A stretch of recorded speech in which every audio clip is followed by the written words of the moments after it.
Okay, so as we begin our discussion on personal leadership, development, and self-mastery, it is important to recognize that effective public administration does not start with policies, structures, or system.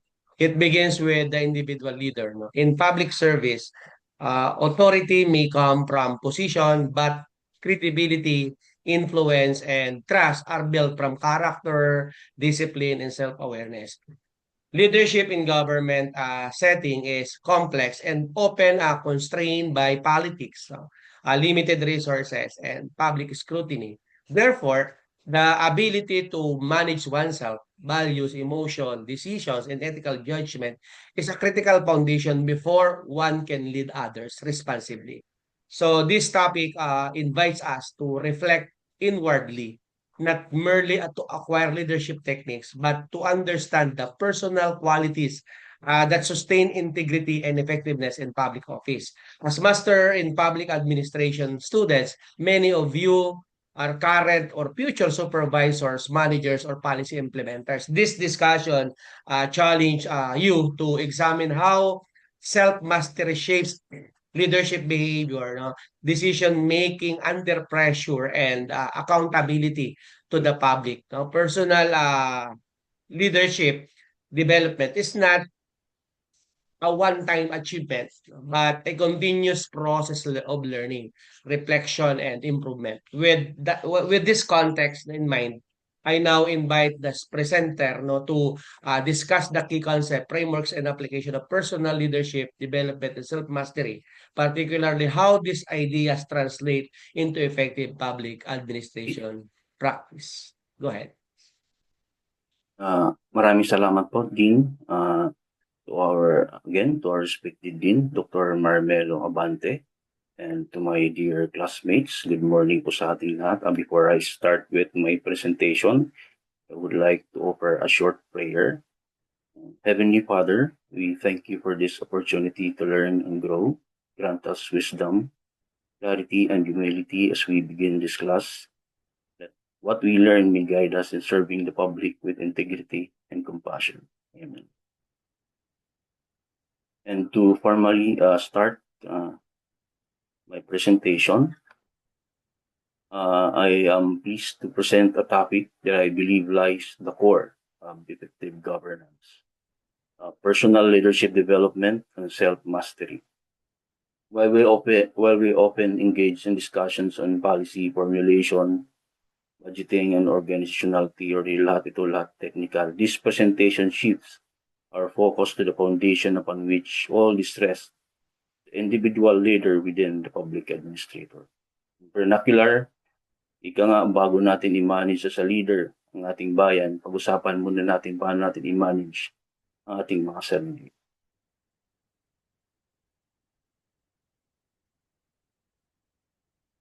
My core premise today is simple but profound. Leadership starts within. Before we can ethically manage resources, inspire teams, or serve communities, we must first manage, inspire, and master ourselves. The reality is that public administration operates in a complex and often high-pressure environment. It therefore requires leaders who are not only technically competent, but also self-aware, ethically grounded, and resilient. Self-mastery is not an abstract or sentimental idea. It is a practical foundation for sound judgment, sustained public trust, and leadership impact that endures. In the next few minutes, I will walk you through the key pillars involved in developing this essential leadership capacity. We start with the quote, "Until you make the unconscious conscious, it will direct your life, and you will call it faith." This is a quote from Carl Jung, who was a psychiatrist and psychologist, and one of the most influential thinkers in psychology. He's best known as the founder of analytical psychology. In simple terms, it focuses on understanding the inner life of the individual, how our unconscious mind, personality, and life experiences shape who we are and how we lead. Let's begin with a foundation, self-awareness. As Carl Jung famously noted, our unconscious biases quietly shape our decisions and behavior unless we bring them to light. For leaders, this requires the often challenging but essential task of holding up a mirror to ourselves and honestly examining what drives our actions, choices, and interactions. First, we must clarify our values and biases. What principles are non-negotiable to you? Crucially, how might your background and perspective unintentionally shape a policy recommendation or a stakeholder interaction? Second, an honest audit of our strength and growth areas.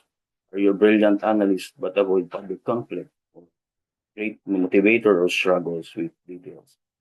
Third, knowing our emotional triggers. How do you respond when your work is publicly criticized or when a decision you carefully prepared is dismissed without consideration? Anticipating these reactions helps prevent defensiveness and impulsive responses. Now, why does this matter for public administration?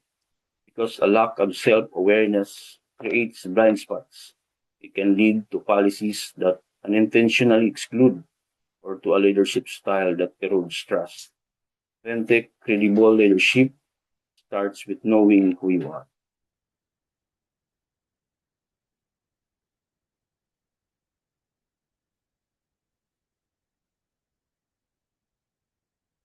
Knowing yourself is the first step. Step two is managing what you not see. This is self-regulation and emotional mastery, leading with poise and principle, especially when the heat is on. This is about practicing the strategic pause. In public service, the pressure can be immense. That pause between a provocative question and your answer is where your leadership lives. It's where you choose a principled response over a reactive one.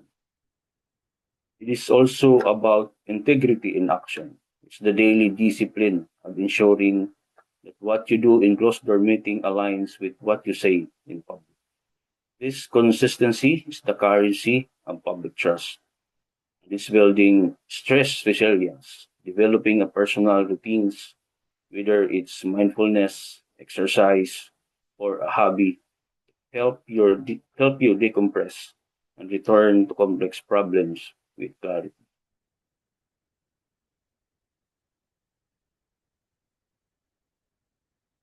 There is a solid science behind all this. Neuroscience tells us the practices like mindfulness physically strengthen the prefrontal cortex, that part of our brain responsible for good judgment and emotional control.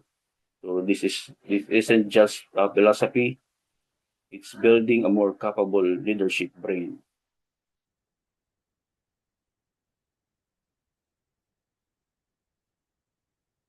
With self-awareness, and regulation as our base, we can build upwards into purpose and vision. This is about moving from doing a job to fulfilling a role in something larger. Starts with defining your personal mission. Why did you choose public service? Connecting the daily grind of reports and meetings to that deeper why is a powerful antidote to burnout. It then extends to vision crafting. As a leader, can you paint a clear, compelling picture of a better future for your department or your community? People don't follow bureaucracy; they follow a vision they believe in. This, at its heart, this pillar requires a servant orientation, framing leadership not as a power, but as a stewardship, temporary custody of public trust and resources. When your team and the public understand your genuine service oriented, why? It mobilizes energy, fosters engagement, and creates a shared sense of mission that can overcome almost any bureaucratic hurdle.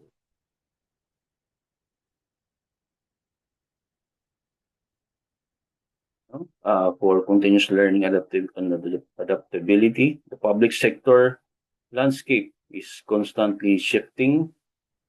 Fourth pillar, continuous learning and adaptability, is our commitment to not being left behind. This means deliberate skill development. It's proactively seeking training, not just in our technical field, but in communication, digital literacy, and conflict resolution. It requires actively seeking feedback. This can also be humbling, but it's essential for us to grow. We must invite perspectives from those below us, besides us, and especially the citizens we serve. We see our blind spots. And it's fueled by intellectual curiosity. What are the new trends in smart cities? How is the artificial intelligence is affecting service delivery? We must be a lifelong students of our craft. This is non-negotiable today to navigate digital transformation, complex social issues, and evolving expectations. We need what psychologist Carol Dweck calls growth mindset. The belief that our abilities can be developed is the key to innovation in a traditional field.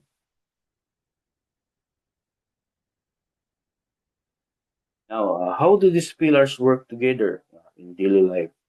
They function as a continuous loop. I call this the self-mastery cycle. It begins with reflection, taking 10 minutes at the end of the day to ask what went well, where did I get triggered? That leads to assessment, and maybe using a simple journal, more formally, or a 360-degree feedback tool to say the gap between how I see myself and how others experience. With that insight, I plan. I set a specific small goal. For example, in the next team meeting, I will listen for 3 full minutes before responding. After that, then I act. I consciously practice the new behavior in real, maybe slightly uncomfortable situation. Finally, successful behaviors become integrated. They become my new natural default. This isn't a one-time checklist. It's the lifestyle of an intentional leader, a continuous process of refinement.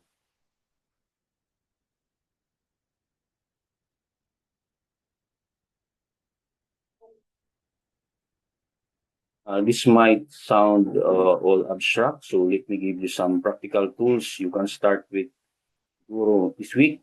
Uh, for self-awareness, try the Johari window exercise.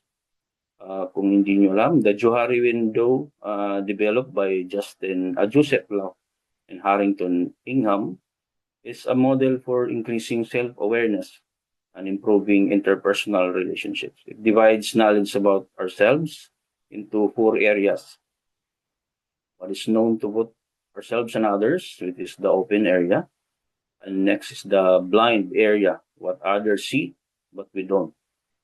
What we keep hidden, ito na po yung ating hidden area. And what is unknown to both, ito yung unknown.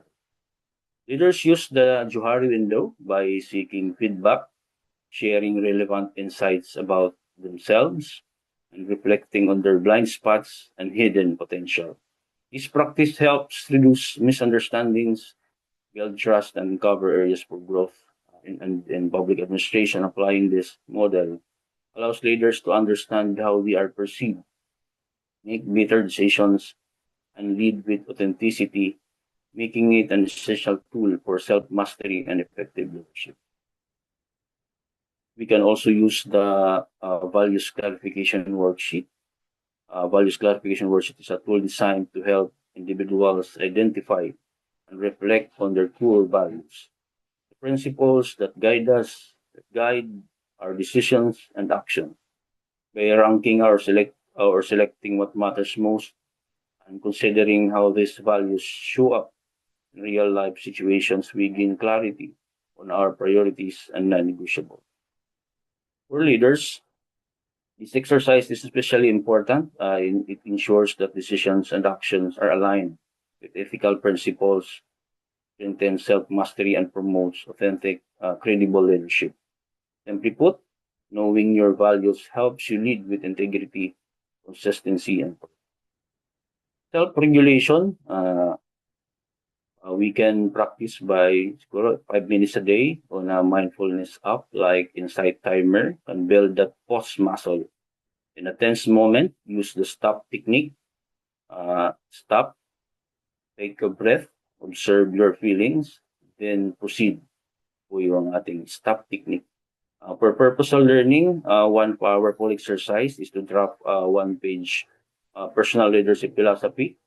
What are your core beliefs about leading people?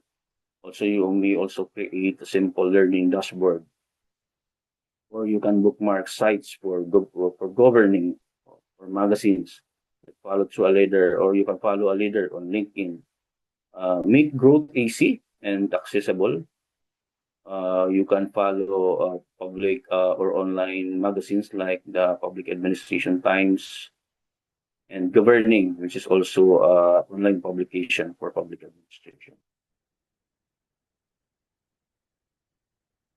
In conclusion, my message is simple. Personal leadership is the foundation of effective public service.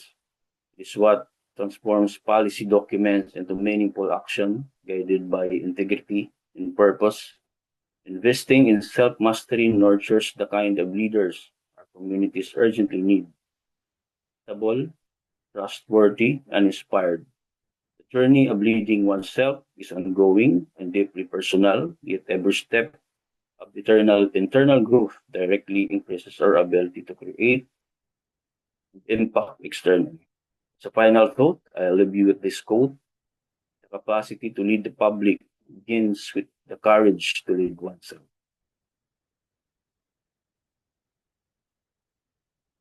For those who are interested in exploring these ideas further, I have listed key references. This includes our primary course textbook. They are our respected Dean, Dr. Marmel Abanti, and colleagues. This also includes the foundational works by Gulman, Covey, and Beck for our references. And that concludes my formal presentation. Thank you for your attention. Okay, thank you so much. Personal leadership development and self-mastery emphasize that the public leaders must first govern themselves before they can effectively govern others. Because again, in public administration, this means cultivating self-awareness, no, emotional intelligence, ethical clarity, and disciplined decision making. Let's say, for example, no, a department head who understands personal stress, triggers, no, and emotional responses is more capable of managing conflict among staff, no, responding calmly, no, to crisis, and making fair decision despite political pressure. And such self-regulations directly affects organizational morale, service delivery, and public trust. Now, self-mastery also strengthen ethical leadership, which is essential in public service where leaders manage public funds and exercise authority on behalf of citizens. Public administrators who consistently reflects on personal values and align actions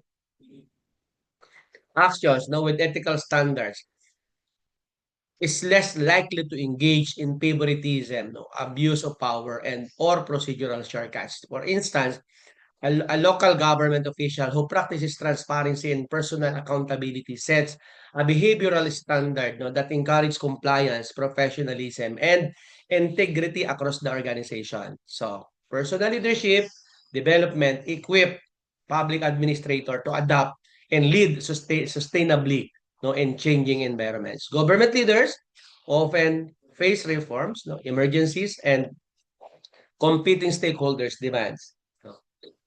Those who invest, no, in continuous self-development through reflection, through feedback, and through learning are better prepared to lead teams through uncertainty while maintaining focus on public interest. No? So for you as students, no, in Masters in Public Administration, this topic underscore a practical truth, no, that effective public administration is not only about managing institutions, but about mastering oneself, no, to serve the public with competence, ethics, and purpose. Right? Congratulations to our presenter.